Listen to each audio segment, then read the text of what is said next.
What happens to you when you lose your job? What happens to you when your child gets gravely ill? What happens to you when your church collapses? What happens to you when a friend betrays you? In those moments, what fear rules your heart?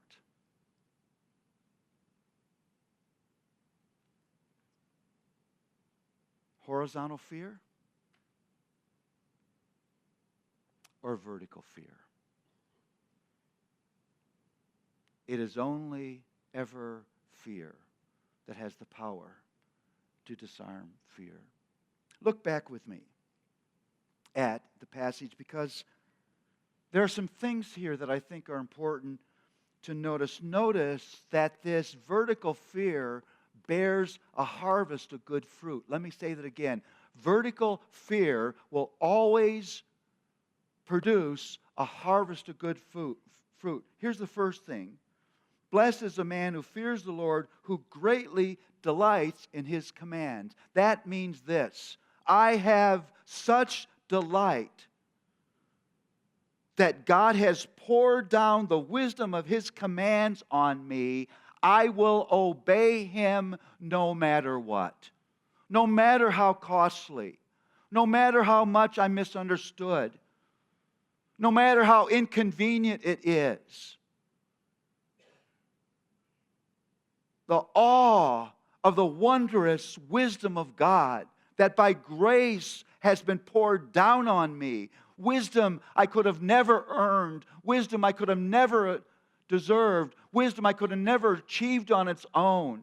It is my delight to obey God. It's much more of delight to obey God than to be liked by people.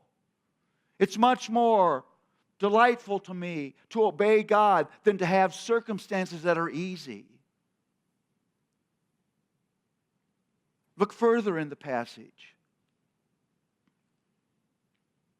He is gracious, merciful, generous, lives justly.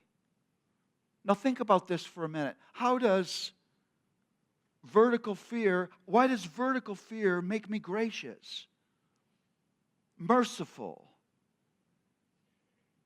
generous?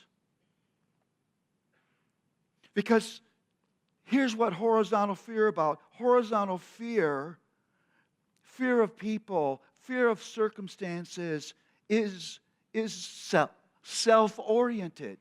It's about me, about my comfort, about my safety, about me being liked. It's eyes on me, eyes on what would seem best for me, eyes on what is easiest for me. When you look back on a day and you say, that was a great day, why would you say that? Great, why? If you say that was a really good week, why was it good? Because it was predictable?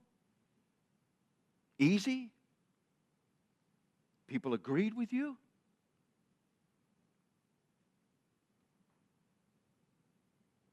Or because by grace that week you extended mercy to someone who needed mercy. You were kind to someone who needed kindness. You stood for right when someone was being wronged. You were generous to someone who needed generosity. What really does make you happy? What really does bring you joy?